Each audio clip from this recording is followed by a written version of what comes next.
Olá pessoal, tudo bem? Estamos aqui para mais uma aula de Direito Constitucional. Na aula de hoje, iremos abordar direitos políticos e partidos políticos, né?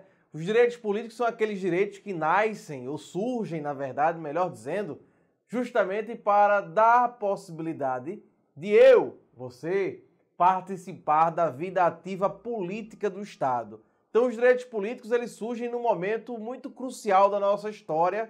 Obviamente que no final do século XVIII, com as revoluções burguesas, né, aquela necessidade em que se tinha naquela época de participar da vida ativa, é que surgem em constituições escritas dos Estados Unidos da América e da França, respectivamente em 1787 e 1791, os chamados direitos políticos. Portanto, na aula de hoje, olha aí, direitos políticos e partidos políticos. Nós precisamos começar, verificando os direitos políticos e os partidos políticos, justamente sobre o que nós chamamos de direitos políticos positivos e direitos políticos negativos. E aí a gente já introduz a aula falando sobre direitos políticos positivos e direitos políticos negativos. Vamos lá!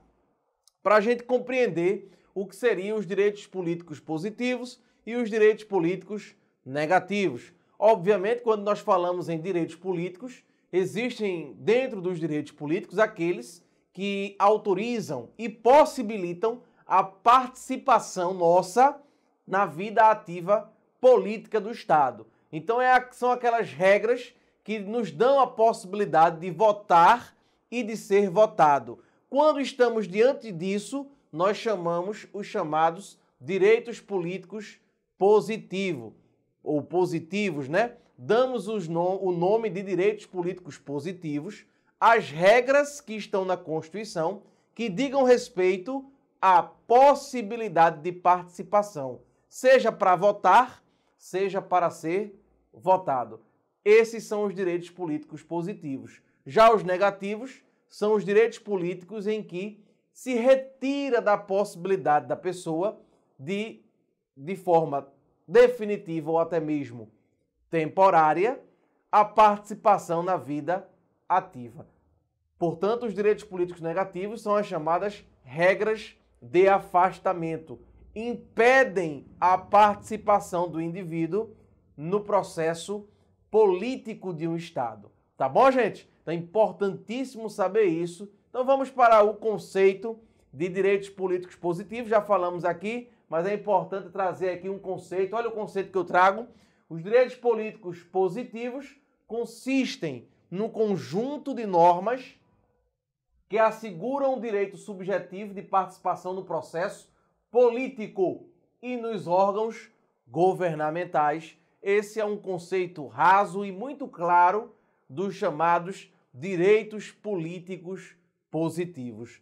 Não podemos iniciar os direitos políticos sem antes observarmos a redação do parágrafo único do artigo 1º da Constituição Federal. Esse parágrafo único do artigo 1º é importantíssimo para a nossa matéria porque reflete justamente os ideais da Revolução Francesa, quando ali surge, na Revolução Francesa, aquele ideal da necessidade do povo participar da vida ativa política do Estado. Então, por essa razão, nós temos nas constituições americana e francesa do século XVIII essa necessidade de se autorizar a boa parte da população de participar na vida ativa política do Estado. Lógico que esse processo de universalização dos direitos políticos foi um processo lento, até porque, basicamente, só os homens poderiam votar, e os escravos não poderiam, nem as mulheres. Então, o processo de universalização ele foi, ao longo da história, sendo concretizado. É justamente por essa razão que nós temos aí o parágrafo único da nossa Constituição para deixar bem claro de que o poder ele emana do povo, tá bom? Então vamos lá, vamos dar uma olhadinha no parágrafo único do artigo 1º, olha o que diz: o poder emana do povo, que o exerce por meio de representantes eleitos ou diretamente, nos termos desta Constituição. Significa dizer, portanto, olha só, que no processo político, o poder, ele emana do povo, e o povo exerce esse poder de forma direta ou de forma indireta. Quando nós falamos que o poder é exercido pelo povo de forma direta, estamos dizendo justamente que esse poder o próprio povo exerce diretamente, sem intervenção de ninguém. Ou seja, o próprio povo decide. Exemplos dessa manifestação direta nós vamos ver daqui a um pouquinho. O chamado plebiscito, o referendo e até mesmo a iniciativa popular. Quer colocar um registro importante? Há até quem diga, doutrinadores que advogam no sentido de que a ação popular também é uma manifestação do exercício direto do poder pelo povo. Tá bom, gente? Então, um grande cuidado aí referente à ação popular. Nós vimos já a ação popular como um remédio constitucional e por ser um remédio constitucional exercitado por um cidadão, há quem diga que também ela espelha o exercício direto do poder pelo povo. Tá bom? Já quando nós falamos do exercício indireto, estamos justamente dizendo o seguinte, que o povo exerce esse poder, claro, elege representantes para que esses representantes aí sim assumam, avoquem o papel principal e aí tomem os rumos da nação. Então o povo tanto faz de forma direta como faz de forma indireta. Forma direta, democracia, que nós dizemos a democracia direta, e a forma indireta, a democracia indireta ou representativa. Juntando as duas, chegamos ao que hoje nós chamamos de democracia participativa ou democracia que nós dizemos, né, semidireta. Então, hoje nós estamos no estágio de democracia semidireta ou democracia participativa. Tá bom, gente? Importantíssimo esses temas iniciais sobre essa questão, essa situação específica. E anoto aí um outro ponto importantíssimo sobre o parágrafo único do artigo 1º. Vocês têm que lembrar do seguinte: a titularidade do poder é do povo, mas quem exerce esse poder nem sempre será o povo, tá certo? Então o titular é o povo, mas às vezes quem exerce esse poder nem sempre será o povo. O exercício desse poder, por um exemplo, pode se dar por representantes eleitos pelo próprio povo, ok? Sem muitas delongas, vamos para o artigo 14, quando começa aí os chamados direitos políticos na nossa Constituição. Leitura obrigatória para a prova. Vamos lá? Artigo 14. A soberania popular será exercida pelo sufrágio universal e pelo voto direto e secreto, com valor igual para todos e nos termos da lei mediante plebiscito, referendo e iniciativa popular. Vamos traçar aqui alguns conceitos básicos sobre esse artigo 14. Primeiro, estabelecer a questão da chamada soberania popular. Obviamente, a titularidade do poder, como nós vimos, é do povo. Então, o povo ele é soberano. E esse exercício dessa soberania popular será exercida por meio do chamado sufrágio. O sufrágio é um direito, não confundir sufrágio com voto. Não confundam sufrágio, que é um direito de votar e de ser votado. O sufrágio é um direito, o direito político em si é o sufrágio. Agora, não confundam esse direito de votar e de ser votado com voto. Voto é um dos instrumentos possíveis para se chegar ao sufrágio.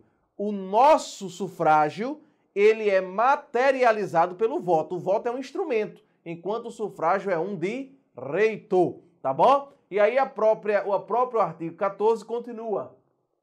Sufrágio universal, ou seja, hoje o nosso direito de votar e de ser votado é para todos. Nós não temos mais o chamado voto censitário, né? Ou o sufrágio censitário, o direito censitário. Não é mais assim. Antigamente, quem tinha posses é quem podia votar. Depois, e as mulheres não podiam. Depois as mulheres passaram a poder votar. Acaba-se a escravidão. E aí qualquer pessoa pode votar. O direito hoje ao sufrágio, ou o sufrágio, na verdade, que é o próprio direito, né, de votar e de ser votado, ele é universal, tá certo? Para todos. Agora, o exercício vai ser por meio do voto. o voto será direto e, tá aqui, ó, secreto. Voto direto e secreto. O que significa o voto direto e o voto secreto? Quando eu falo em voto direto é que não cabe intermediação para votar. Ou seja, eu não posso passar procuração para você ir votar em meu lugar. Não posso. O voto tem que ser direto. Eu que vou votar tenho que votar de forma direta. E outra, não só isso, o voto ele tem que ser secreto. Isso não significa que eu não possa expor minhas posições políticas, tá certo? Minha opinião política, em quem eu vou votar, inclusive. Eu posso expor, não no momento da votação, tá certo? No momento da votação, na cabine de urna ali, o voto ele é secreto, com valor igual para todos. Então, o valor de um voto é igual para todos, tá certo? Uma cabeça, um voto. Uma pessoa, um voto. E nos termos da lei, mediante. Aqui vem as chamadas expressões da chamada democracia direta. A democracia exercida pelo próprio povo. O chamado plebiscito, referendo e iniciativa popular. Então, plebiscito, referendo e a iniciativa popular são expressões da democracia direta. O que significa o plebiscito? O que significa o referendo, Johannes? Plebiscito e referendo possuem, de um ponto de vista conceitual, uma grande similitude. Eles são iguais, idênticos, com uma única diferença, tá certo? É como se fosse uma moeda com dois lados diferentes. São justamente o plebiscito e o referendo. Enquanto o plebiscito é uma forma de consulta ao povo, só que essa consulta ela é prévia, o plebiscito é a mesma consulta, só que essa consulta ela é posterior. Como assim, Johannes? Explica aí melhor. Vejam, se houver necessidade, por causa da edição de um ato administrativo ou de um ato legislativo, uma lei, de que essa lei ou esse ato administrativo seja convalidado pelo povo, dado a grande repercussão da matéria, é possível que se coloque a necessidade de o próprio povo decidir, por meio de plebiscito ou por meio de referendo. Qual é a diferença entre um e outro? Ora, se eu quiser, antes de iniciar, antes de poder deflagrar o ato administrativo ou de fazer a lei em si, se eu quiser que o povo decida, eu faço o plebiscito. Porque o plebiscito, a vontade do povo tem que ser expressa antes do ato administrativo ou do ato legislativo, diferentemente do referendo. No caso do referendo, ele é posterior. Primeiro se toma o ato administrativo, primeiro se toma o ato legislativo, se faz a lei, e depois se pergunta ao povo, e aí? Concordam? Discordam? Só isso, somente isso. Portanto, o plebiscito e referendo é a mesma definição, a mesma, né? É uma consulta à população. A diferença vai ser o momento dessa consulta. Enquanto o plebiscito ele é prévio, o referendo ele é posterior, tá certo? Então, referendo, lembrar, referendum. Referendar significa confirmar, ele é posterior. E a iniciativa popular é a possibilidade que o povo tem de elaborar a lei. O povo ele pode, claro, a pedido, elaborar uma lei de grande envergadura. A última que nós tivemos aí, recente, né? Foi a lei complementar da ficha limpa.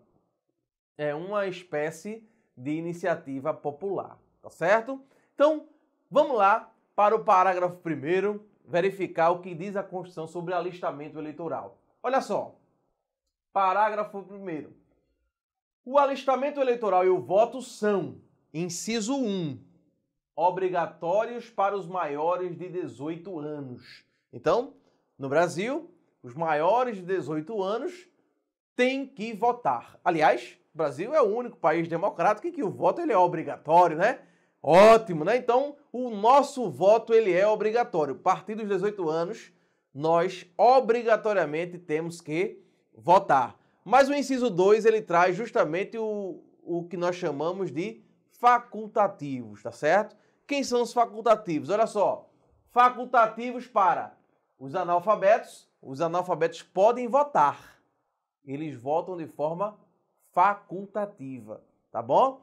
não só os analfabetos, como também os maiores de 70 anos. Sublinha aí, 70, não é 60. São 70 anos. E os maiores de 16 e menores de 18 anos. É aqueles que têm entre 16 e 18 anos, votam se quiser também, de forma facultativa. Portanto, na Constituição, nós temos três classes de pessoas que votam de forma facultativa. Vamos lá? Os analfabetos, os maiores de 70 anos e os que têm entre 16 e 18 anos. Mas a própria Constituição traz no parágrafo 2º as hipóteses em que não se poderá votar. Vejam que a gradação existe, né? Primeiro coloca os que têm que votar de toda forma, depois coloca os que são facultativos e agora diz os que não podem votar de forma alguma. Esses são os chamados inalistáveis. Quem são os inalistáveis? São os que não possuem capacidade eleitoral ativa. Ora, quando nós falamos em direitos políticos, é importante a gente compreender a diferença entre capacidade eleitoral ativa e capacidade eleitoral passiva. Eu vou segurar um pouquinho esse ponto para a gente ler o parágrafo 2º e depois eu vou explicar justamente o que seria isso, capacidade eleitoral ativa e passiva. Vamos ver o parágrafo 2º. Não podem alistar-se como eleitores os estrangeiros e, durante o período do serviço militar obrigatório, os conscritos. Então, o estrangeiro ele não pode se alistar para votar. Ele não vota. O estrangeiro não vota. Nem tampouco votará também os que nós chamamos de conscritos. Quem são os conscritos? São aqueles jovens de 18 anos que têm que se alistar na junta militar. Eles vão lá, se alistam de forma obrigatória, é obrigatório isso, né? Se eventualmente eles ficam no Exército, na Marinha ou na Aeronáutica de forma obrigatória, se eles ficam lá, eles vão passar um período que é um período que nós chamamos de serviço militar obrigatório. 6, 7, 8 meses aí de serviço militar obrigatório. Nesse período, o jovem, apesar de ter 18 anos, ele não poderá votar. Ele não vota, tá certo? Ele é o que nós chamamos de inalistáveis. Portanto, nós temos um grupo aí, que é o grupo dos inalistáveis. Quem é que não possui capacidade eleitoral ativa? Quem é que são os inalistáveis? Aí você vai gabaritar. Primeiro, as pessoas que não possuem um vínculo jurídico-político com o Brasil, ou seja, os estrangeiros. 2, os conscritos durante o serviço militar obrigatório. E tem um terceiro grupo também que a Constituição não fala de forma expressa, mas aí eu posso esclarecer para vocês. Os que têm menos de 16. Os que têm menos de 16, eles não podem votar também não. Os que têm menos de 16, obviamente, eles não podem votar porque só pode votar a partir dos 16 de forma facultativa. Escutei aqui, é isso aí. Justamente isso. Então, muito cuidado nesse ponto, porque existe um grupo de 3 pessoas que não podem votar.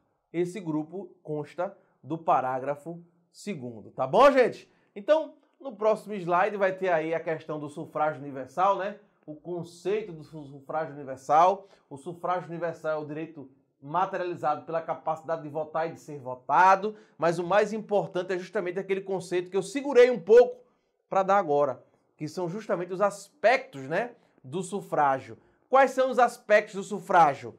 Capacidade eleitoral ativa e capacidade eleitoral passiva. Esses são os aspectos do sufrágio. O sufrágio, que é o direito de votar e de ser votado, espelha-se em 2 capacidades. Anotem: capacidade eleitoral ativa e a capacidade eleitoral passiva. O que seria a capacidade eleitoral ativa, Johannes? A capacidade eleitoral ativa é justamente a capacidade de votar. É aquilo que nós chamamos de alistabilidade. No Brasil, quem é que tem a alistabilidade? Sim, muito bem. Os facultativos têm alistabilidade, podem votar, né? Os maiores de 16, podem votar de forma facultativa até os 18, porque depois de 18 passa a ser obrigatório. Nós temos aí também, como facultativo, os maiores de 70, né? Todos esses aí são facultativos. Além desses, nós temos os analfabetos. Os analfabetos podem votar de forma facultativa. Os analfabetos são alistáveis. E por que se chama alistável, Johannes? Se chama alistável porque o eleitor não, mas a pessoa que já tem a capacidade eleitoral ativa, ou que quer ter a capacidade eleitoral ativa, ela precisa procurar a justiça eleitoral respectiva para poder se alistar. Por isso que a gente chama de alistamento eleitoral, tá certo? Então ela se alista se ela tiver a condição para tanto. Um exemplo, a pessoa tem 15 anos de idade, pode se alistar para fins eleitorais? Não, não poderá, porque os menores de 16 anos não têm capacidade eleitoral ativa. Mas a pessoa tem 17 anos e quer se alistar, pode? Pode, ela tem a capacidade eleitoral ativa, justamente porque ela é uma facultativa. Tá bom, gente? Então é justamente nesse patamar que nós temos os aspectos do sufrágio. E também nós temos a chamada capacidade eleitoral passiva. O que seria a capacidade eleitoral passiva, Johannes?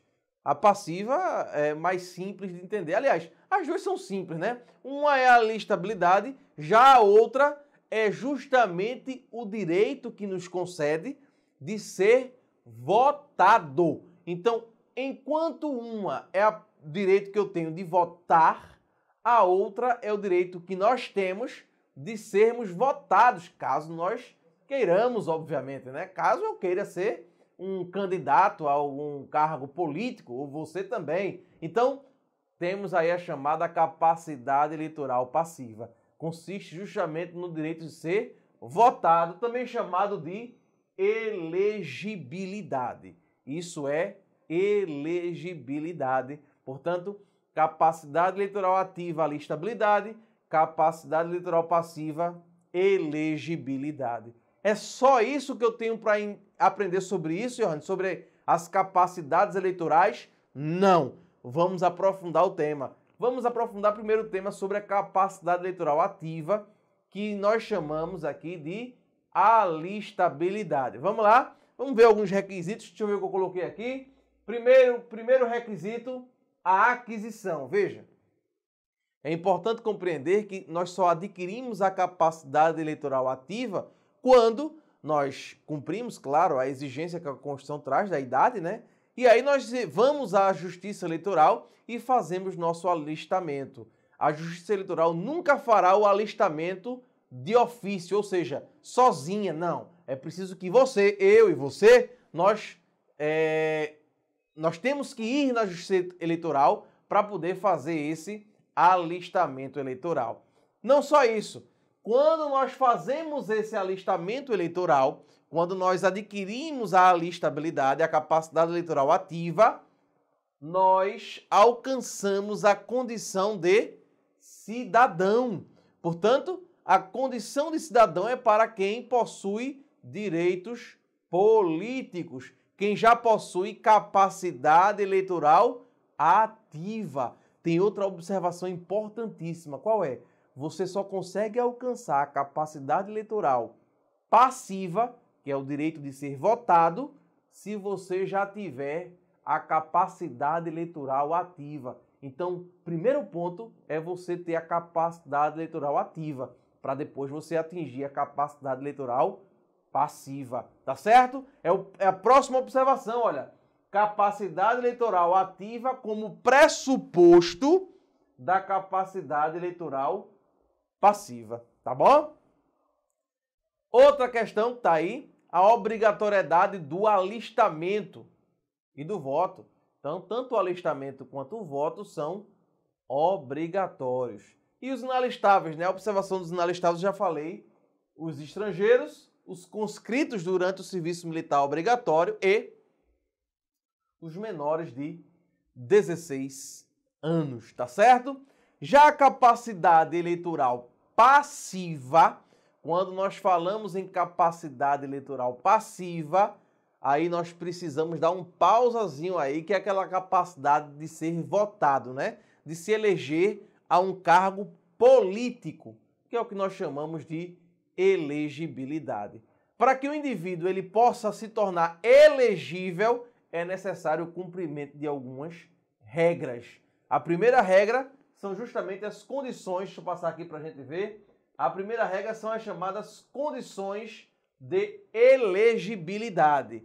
As condições de elegibilidade e depois a não incidência de nenhuma das inelegibilidades. Então, para que eu possa ser votado, além de eu ser elegível, eu não posso incidir em nenhuma das hipóteses de inelegibilidade que nós vamos ver por aqui, tá bom? E quais são as condições de elegibilidade, Johannes? Artigo 14, parágrafo 13, vamos lá? Terceiro, aliás, vamos lá? São condições de elegibilidade na forma da lei. Primeiro requisito, a nacionalidade brasileira. Então tem que ser brasileiro, seja nato, seja naturalizado. Segundo requisito, o pleno exercício dos direitos políticos. Sim, tem que ter os direitos políticos, você adquire com o alistamento eleitoral. O alistamento eleitoral faz você ter a capacidade eleitoral ativa, né, gente? 3, o alistamento eleitoral, já falamos. 4, o domicílio eleitoral na circunscrição. Vejam, prestem bastante atenção. Quando nós falamos de elegibilidade, são condições para ser votado. Então, claro, para eu ser votado, primeiro tem que ser brasileiro, seja nato ou naturalizado. O estrangeiro não pode, porque se o estrangeiro é inalistável, se o estrangeiro não tem capacidade eleitoral ativa, não terá a passiva. E outra, se eu não tiver em pleno exercício dos direitos políticos e não tiver o alistamento eleitoral, que é a capacidade eleitoral ativa, também não teria passiva. Então essas são as condições de elegibilidade. Mas não só isso, eu tenho que ter domicílio eleitoral naquela circunscrição. Ou seja, eu tenho que demonstrar, possuir um domicílio, que é o chamado domicílio eleitoral, que o rigor do domicílio eleitoral é menor do que o rigor do domicílio civil, né? Domicílio eleitoral basta ter qualquer vínculo com aquela cidade. Por exemplo, vamos candidatar a vereador de uma cidade do interior. Basta eu ter uma casa naquele interior e morar na capital. Tem problema algum, eu posso me candidatar lá a vereador, tá certo? Claro, o presidente, por exemplo, candidatar-se a presidente, pode ter domicílio em qualquer lugar da federação, o presidente, tá certo? Então, vai depender da jurisdição do candidato, do cargo em que ele vai querer concorrer, tá bom, gente? E quinta situação, não a última, porque a última, nós temos a última que é a idade, mas quinta situação, a filiação partidária. Tem que estar filiado a um partido político. Obviamente que em relação aos militares nós temos uma exceção, né? Os militares, como não podem filiar-se a partido político, mas podem exercer seus direitos políticos e podem ser votados, eles têm uma faculdade no sentido de que eles podem ser votados, mas eles vão se filiar a um partido político no momento do registro de sua candidatura, tá certo? Essa é a grande situação específica dos militares nesse ponto. E é importante fazer uma lembrança também especial no que se refere ao domicílio eleitoral. Essa prova do domicílio eleitoral tem que provar esse vínculo por pelo menos um ano. Então tem que provar que a pessoa tem esse vínculo com a jurisdição ao cargo ao qual se quer buscar de pelo menos um ano. Já a filiação partidária são 6 meses. Tem que ter no mínimo 6 meses, com exceção do militar que a gente acabou de ver aqui, né, pessoal? Então é importante saber só esses pormenores aí dessas condições de elegibilidade para a gente partir para um dos principais pontos que talvez é o mais perguntado nesse tema, que são justamente as idades da elegibilidade, tá certo? Uma das condições de elegibilidade é a idade. E quanto à idade, nós temos um telefone para decorar. 3530 2118. Olha aqui no meu olho, presta atenção. 3530 2118. Essa é a idade. Olha só. Olha cá. idade mínima de 35 anos para presidente e vice-presidente da República e senador. Então, senador, presidente e vice, 35 anos. 30 anos para governador e vice-governador do estado e do Distrito Federal também. Então, governador, 30 anos. 21 para deputados como um todo, né? Deputado federal, estadual, distrital, prefeito, 21 anos, vice-prefeito e juiz de paz. Juiz de paz que é um cargo eletivo que falta aí, carece aí de regulamentação ainda, o juiz de paz. Não é o juiz de direito, viu, gente? É juiz de paz.